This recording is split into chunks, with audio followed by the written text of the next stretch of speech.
So guys, hello, welcome back to the channel and to part 7 of the Long Range Desert Group build series.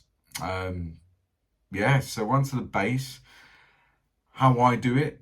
As always, the caveat is this is how I do it. I'm not saying this is how it should be done, but this is just how I'm going to achieve that sort of desert base to put the two vehicles and the figures on.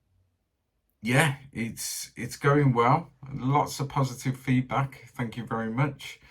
Particularly on the last part with the figures.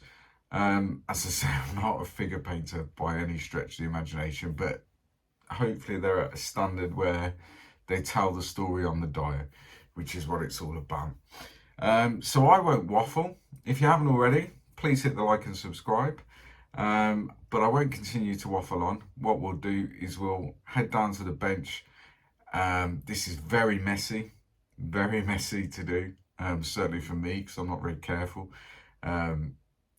So we'll crack on, we'll get started, and I'll see you down at the bench, and we'll get messy.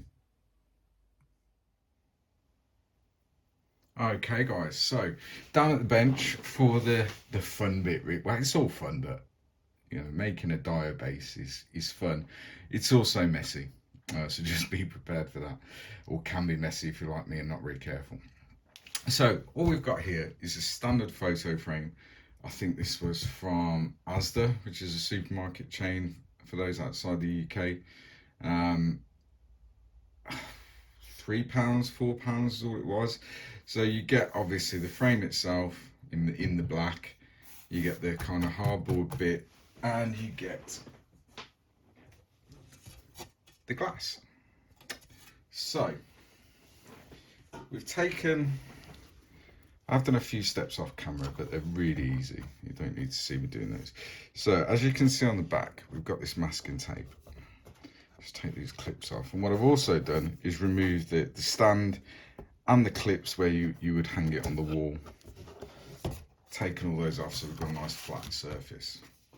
And this is what we're going to be using for the actual thing itself. So all I did is, while this was in the frame, I just got a pencil, drew a line, an outline, and then I've just masked off the bit that will be covered by the frame itself, and that can be removed later on. So the kind of position we want to go for, in my head, I haven't marked it, is sort of command car here, Jeep here, and then the two figures kind of stood in the middle, like so. Now this is the desert, so it's not sort of mountainous terrain as such. It is fairly flat, but it is undulating. So we want to create some sort of varying heights on the actual terrain itself. So the way you're going to do that is, from any sort of hardware shop, you can buy these cork placemats, essentially, or pads that you put under hot pans and that sort of stuff. I've got loads of it in various bits that you just tear or cut to whatever you want. So that's what we're going to be using. So I want this side a little bit higher, and then maybe this side here, so they're almost in a little bit of a dip on the base. So to glue this stuff to the base, all we're going to use is standard PVA or white glue. This is cheap and cheerful. You get it from any sort of hardware store. It's better for me, I think, to buy this stuff. It doesn't need to be the best grade. It's just stuff that's going to stick, and it's cheap. I think for that, which is, there we go, £6, and that's for a whole litre. So you can't go wrong, really. Lasts you ages and ages.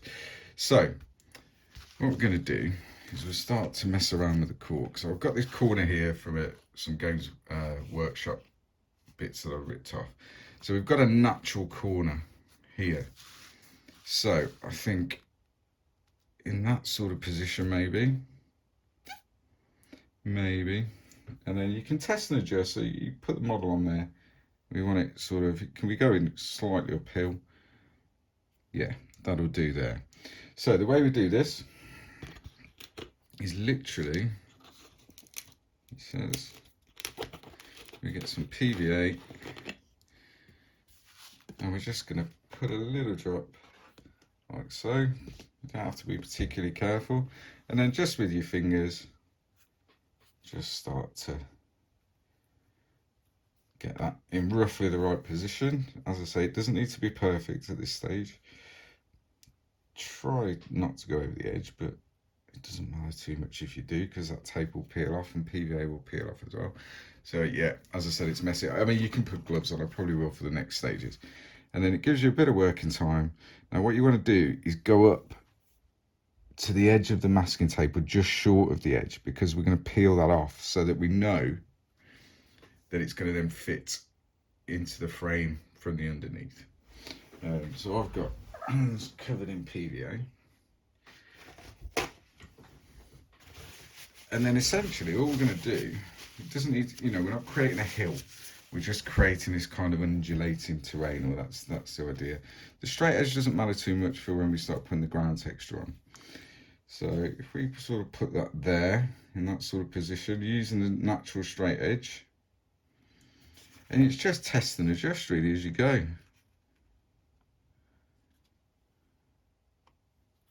So we'll get all this in place, kind of the position we want it to be in. And I haven't actually had to tear any of this, it's all fairly random anyway. So you can see where we're going anyway. So what I'll do, I'll get all this done and glued off camera, and then I'll come back and show you what we're going to do next. Okay.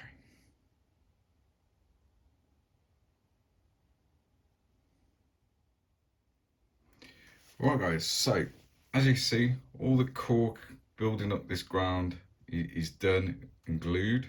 The glue's not completely dry, and it won't dry completely clear, sort of like your glue and gaze and your more expensive PVAs. You will have some, but it doesn't matter at this stage. It doesn't matter whether it dries clear or not, because we're going to cover it. So for the actual groundwork itself, we're going to be using normal polyfiller, which is an all-purpose filler. I think polyfiller is a brand name. One filler is very much the same as another. So I've had this for a long time, and we can see in there I've still got quite a bit left. Now, as you can see for this stage, I am wearing gloves because this is where it's going to get messy. So it does dry out even though it's not supposed to in the tub. So we've got a little bit of water that we can add to it. So what we're going to do is, first of all, we're going to put a thin down coat of PVA over the whole base, just to give it a bit of tacky adherence to the polyfiller.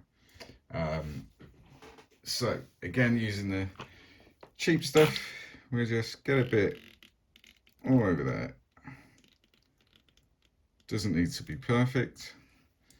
And then what we do, which is why I'm wearing gloves, because I'm gonna get, I mean, you could use a brush, but it generally is going to ruin your brush. But a cheap sort of DIY household painting brush would work as well. But I'm just going to use my fingers and get it pretty much all over. Try and avoid the masking tape, although it will peel off.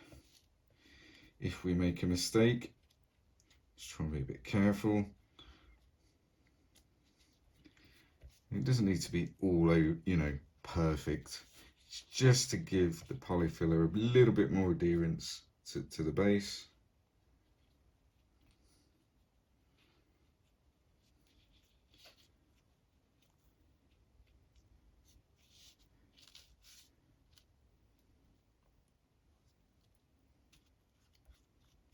And to the cork itself.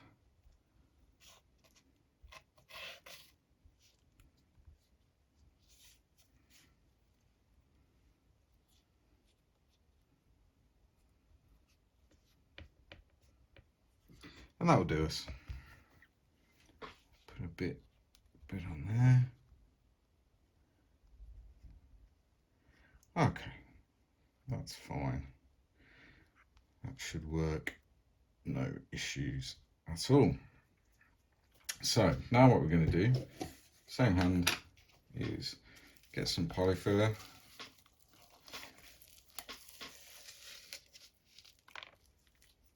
This is where we start to drop bits, etc. And we're just going to start to press that into this tub here with the left water that we got left over, just to moisten it a little bit, make it a bit more workable, because it will dry out over time, but you can certainly moisten it back up. So this is where it gets messy, hence why I put kitchen roll as well as the paper on the desk. And then we just start to build it up. So just using our fingers, and really we want good coverage. It doesn't have to be perfect. There's no exact science to this. There's no sort of perfection in nature as such, depending on your point of view. Everything's fairly random, so it doesn't need to be, you know, dead smooth or anything like that. In fact, if it isn't, that's gonna add to the overall effect at the end. So what I'm going to do, guys, because as you can see this is very, very messy, is I'm going to continue with this, and then we'll come back once all the polyfiller is on, and then we'll see how we're going to texture it. Okay, so we've got all the polyfiller on now, with a mix with a PVA, still very wet. So what I propose to do, I would normally leave this for sort of 24 hours plus to dry and become solid. So that's what we're going to do. We'll leave this to one side for the next 24 hours or so, and then when we come back, we're going to start adding some texture, some paint, yeah, and we're just going to carry on and go through the process. But as you can see, most of the cork is covered now. It doesn't matter where we've got this sort of bit here, because once we've got the texture on, it's going to give it that uneven, undulating ground look that we're after. Well, that's certainly the plan. So I'm going to put this to one side, leave it 24 hours or so till it's fully dry, and then we're going to come back and start making it look like the desert rather than a load of polyfiller and cork on a photo frame board. So I'll see you when we come back. So guys, here we are. All of the polyfiller, etc. has dried now. And what we've done, we've just placed the vehicles and the figures onto the base so that we can see the sort of composition of what we're after. And that's the sort of position we're going to be going for. So what we've also done is where we masked, let's move these that way, where we masked the edge of the wooden base of the frame, we've just fitted it into the frame to make sure that it fits and it's flush all the way around and it's worked. So we're quite happy with where we're at with that. So next thing we need to do, we're going to prime the base. So we'll take it out of the frame. We're going to prime the base, and then we're going to put the texture onto that, and then we're going to reprime it, because what we want to do is make sure that we get this flush edge around the edge. So we're going to prime this first, and then we're going to put some texture onto it, and then once we've done that, we're going to reprime it, and then we'll start adding the colors and the shading and everything else. So that's the plan. So we'll head over to the spray booth, we'll get some primer down on this, and then we'll obviously let that dry, and then we'll start adding the texture to it. So I'll see you at the booth very, very shortly. And here we are at the spray booth. So the primer we're going to be using is unfortunately not available anymore, which is the Ultimate Modeling Products Gelb Primer. And we're going to be spraying it through our trusty Apex, but with the 0.5 needle, because we want some decent coverage on this. So the 0.5 instead of the 0.35. So we'll get this sprayed. Primer's been given a good shake, and then we'll crack on.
Okay guys, so that's the first primer layered down, and as you can see, you don't have to be particularly careful because most of it's going to be covered anyway. It's just to give us that base colour, so if anything shows through once the texture's down, then it doesn't matter as much because we're not getting that bare wood showing through.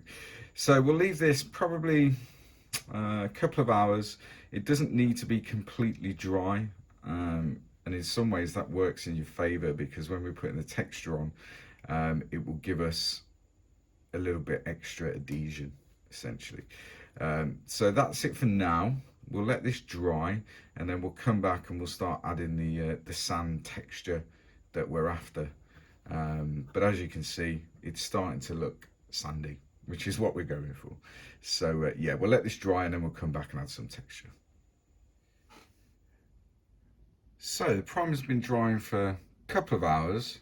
So what we're going to do now is add some texture. So we're using the trusty old cheap PVA.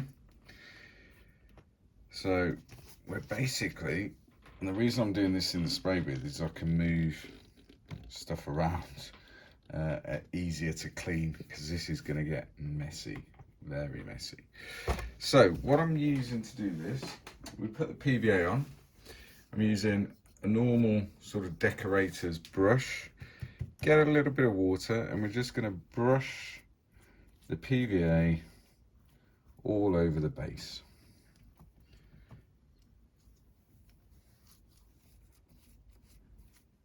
And get it pretty much covering everywhere. But if we do miss a bit, it's not a major problem because that's why we've primed it before the texture goes on, so that we're still going to get this sand colour if we've missed a bit. So we're kind of envisaging or anticipating any issues once we get the texture on. So get it all over the base.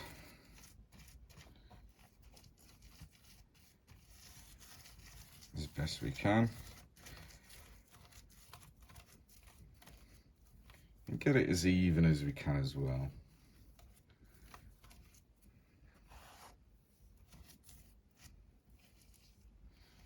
Now it doesn't matter about the masking tape going over that at this stage, that's why it's there, because it will peel off.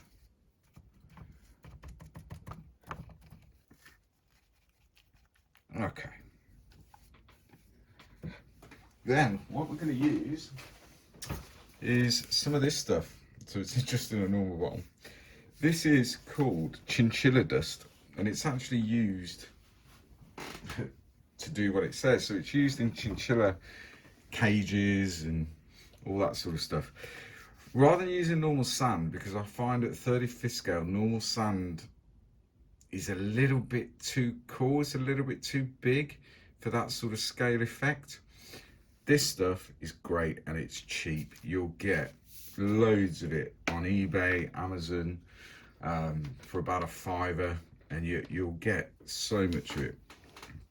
So this is where it's going to get messy, but we've got the kitchen rolled down, so it's not too much of an issue.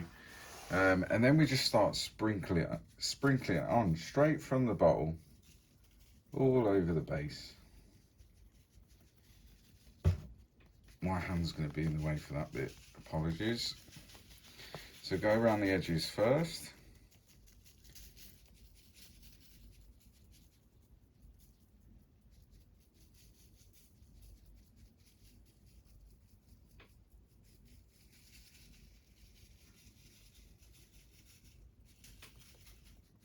And then we just kind of fill it all in.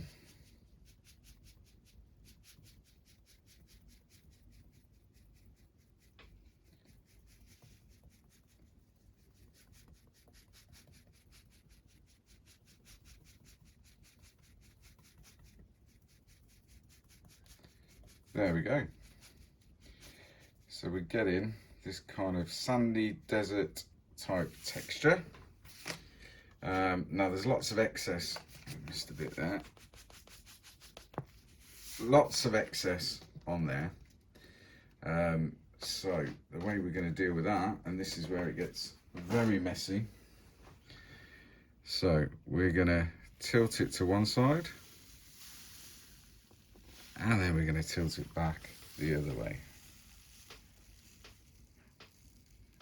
And again, just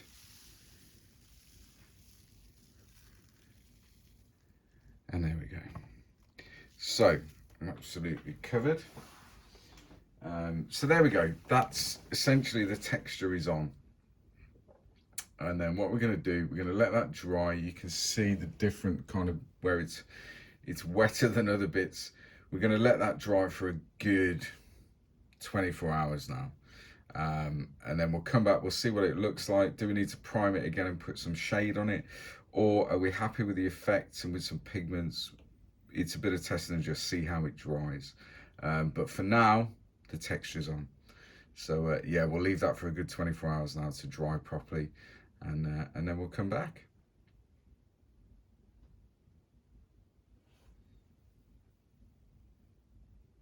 So guys, as we can see, the texture's all set now, the chinchilla dust, and we have got this kind of sand effect. We have got some variation in the colour where a bit of the primer is showing through, and then the light bits and some dark bits around here, but that's good because it's going to make the next stage a little bit easier. So I was thinking about priming this again, however I'm quite happy with how it looks. So what we're going to do is get a base colour down onto it before we start adding some shading and all that sort of stuff. So the base colour we're going to use is Desert 9 XF59 from Desert Yellow XF59 from Tamiya. So we're going to thin it 50-50 with UMP thinner, and then we're just going to put a base coat all over this. You can see I've removed the masking tape from around the edge because we've got it where we need it to be now. So we're going to put the base colour all over it. And then once that's done, we'll let that dry for an hour or so, and then we'll come back and start adding some shading and some tonal variation and other bits and bobs. Okay, let's get going.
Right, there we go. So the desert yellow's on now, and we can see we've got this kind of starting to get this tonal variation across the ground now, which is exactly what we're after.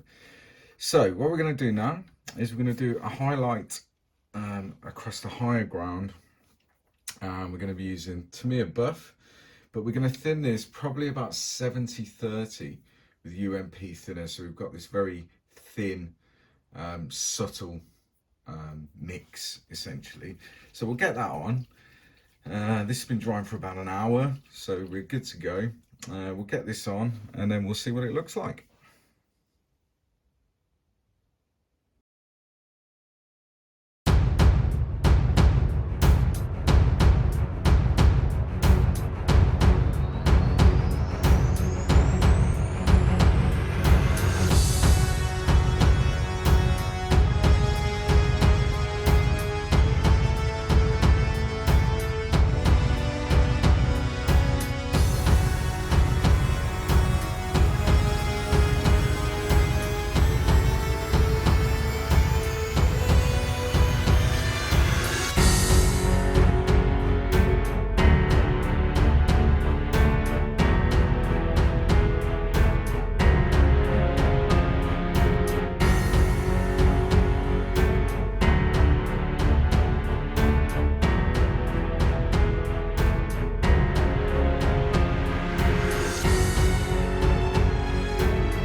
So we're back at the bench out of the spray booth, and we've got all the base sprayed down now, and it's looking exactly how I wanted it to look. We've got quite a lot of variation in the sand colour, some highlights, some darker bits. Some of it looks quite dirty, which the desert does. So we need to add a bit of visual interest to it now, to the base. So what we're going to do, the first thing we're going to do is add some sort of bushes, foliage, whatever you call it. Because although it's the desert, there is a little bit of greenery. And we're going to be using this stuff, which is the olive green bushes from Woodland Scenics. So essentially this is just dyed foam, and we've got a handful here. So we're going to add this to it. And the way we're going to do that is going to use a hot glue gun and place it on in various, as random as we can do it. It's very difficult to do random because the eye will naturally get drawn to symmetry. So we'll get it as random as we can. What we're also going to add is this. So if I zoom out a little bit, oh, wrong way, there we go. Which is a pre-made palm tree that I got off eBay. It comes with this wire to add it into the base. We're going to cut that off. And then you've got the palm tree itself. I have weathered the base of it a little bit, just using some UMP pigments and wash. And we're going to put that in that sort of position there, just at the back of the diode. So we'll do that. And what you do is you essentially just bend these leaves over on what looks like florist wire. They're not expensive. You get them anywhere between £5 and £10, depending on the size of the tree. And this one's about 8 inches tall. Very well made, and as I say, you get them pretty much anywhere. So that's going to go in that sort of corner there, and then we'll add some foliage around the base. I'm going to cut this wire off, and we're going to use hot glue to mount it on the base. So without further ado, we'll get going with this and have a look at how we do it. So here we go then. So this is my hot glue gun, cheapest chips off Amazon, sort of, I think it's about £15, runs off the mains. You get loads of glue sticks with it. There are more expensive ones out there, but for what I use it for and how often I use it, you know, it does exactly what I need it to. So we'll find a position for that. Now, top tip with a hot glue gun, as I found out many times to my detriment, is don't touch the glue with your fingers, because when it's hot, it is very, very hot. So, but it sets really, really quick, which is a bonus. So because of that reason and the hot glue gun, we're going to use tweezers with the clump foliage, and put the glue onto the base, and then use the tweezers to kind of push it home to exactly where we want it. And it does get very, very sticky. You will get a little bit of string from the glue gun, but you just remove that once it's set with a knife, and a pair of tweezers or whatever. It can get quite messy. I'm not very proficient with it, so we can have a few issues, but it's good fun. It's good fun. And we're just trying to make this look a little bit more visually interesting, is the plan. Whether we actually achieve that or not remains to be seen. And as you can see now, we're starting to build up this foliage. We don't need loads. It is North Africa. There's not loads of greenery around, but just a little bit, because in the desert, or certainly the deserts I've been to, do have bits of green, you know, amongst them. And then this will all be blended in. We'll put some foliage round the base of the tree, and in this corner here. So I'm going to crack on and do that, and then we'll come back and have a look how we're getting on and what it looks like.